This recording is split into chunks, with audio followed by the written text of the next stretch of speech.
Hello, Earthlings. This is Intuitive Reads with Miss Jane Says. We're going to finish up this book. I had several pages that I had previously folded over. There's only a few left that I have. Let's flip to those and finish off this series in praise of stay-at-home moms. Being so deeply appreciative of his dragon slaying for the family. In fact, tell him it'll up your respect for him, as well as the sexiness of his image.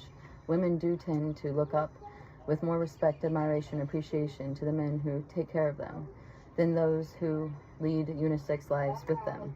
And I believe the reverse is also true. Men have more affection and regard for women who make them feel important and like heroes. Incorporating part-time work and activities.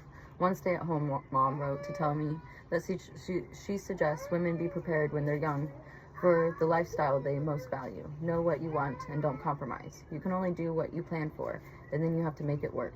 She planned her future when she was 18 years old. She started a dance business with the idea that someday she could work just a little and make good money with a skill. Currently, as a stay-at-home mom, she works 6 hours a week, teaching at night. She makes some extra money, and her kids have her home every day. Her 5-year-old goes with her and dances. I have the best life, she wrote. I am teaching the young women that I work with the tips of finding something they love and making a business so they can enjoy their own children someday.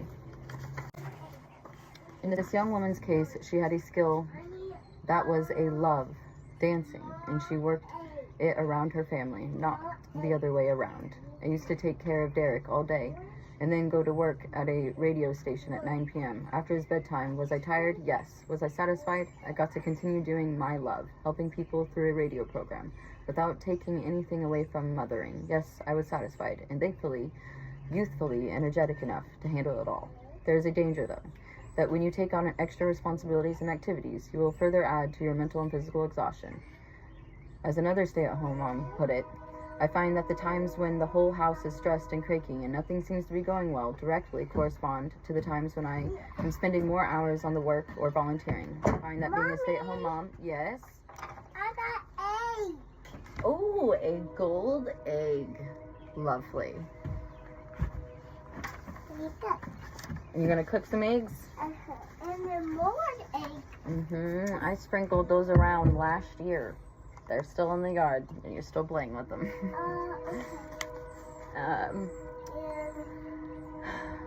I find that being a stay-at-home mom and the household manager of my family is more than a full-time job. I'm not saying you can't work from home, but my experience has been that it's not that easy and has consequences. Back when I just had one baby, I had nap times to work. I could do a lot of things while she played next to me. Now that doesn't work, since I have 3 mobile, busy kids and have to deal with getting them to and from school, to and from activities, and then trying not to be working when we are actually all at home together. I figure I'll have time for those things again when my youngest starts school, but right now, work is just another stress. I only say this because I think of lots of women think, oh, I'll work from home and bring in some money. It may not work out with respect to time and energy. Make it fun. Being a stay-at-home mom is the best and worst of all worlds. It is draining financially, emotionally, physically, and mentally. But if you're not careful, monotony can set in. You're drained from sun up to sundown and beyond, with seemingly endless responsibilities that don't necessarily vary much from day to day. But unlike most jobs, it is immediately rewarding, even when you think at times you'll go crazy. As far as getting through the day without going crazy, I do all kinds of projects with my kids. I'm not talking about sending the kids to soccer and then to music lessons and everything else in between.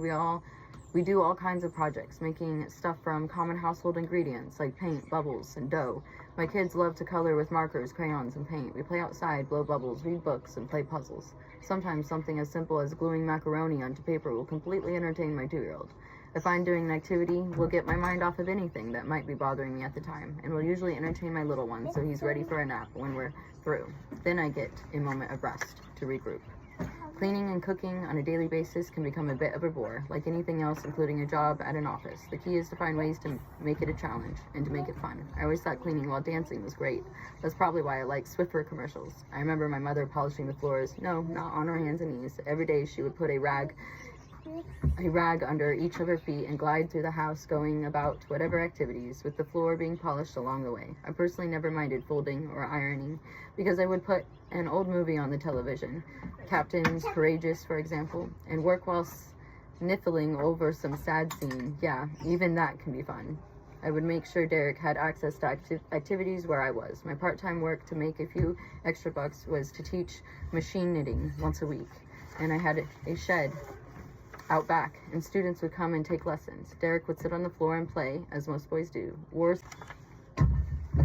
Instead of trying to conquer the kids and their stages, go to the place inside yourself where you make the effort to find things to cherish today, as well as in your memory of yesterday. The fun comes in the passion of living. That passion can be squashed into oblivion by resentment and frustration. You actually have the decision in whether or not you're going to be happy. Happiness is not a viral infection over which you have no say or control. For the most part, happiness is a choice you make.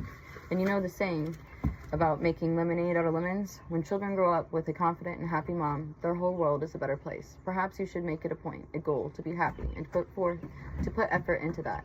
How can I be happy with a kid with diarrhea, you may ask? Easy. Realize how wonderful it is for your child that you are there to keep her clean and warm, calm and loved, cared and healed. The joy is not in the illness, of course. The joy is in the caretaking. How special and safe you made your children feel just by being you and there with them.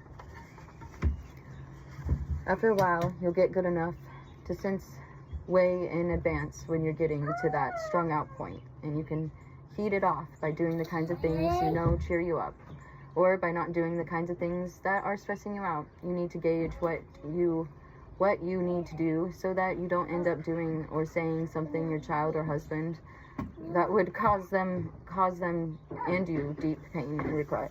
Is this drinking toilet water?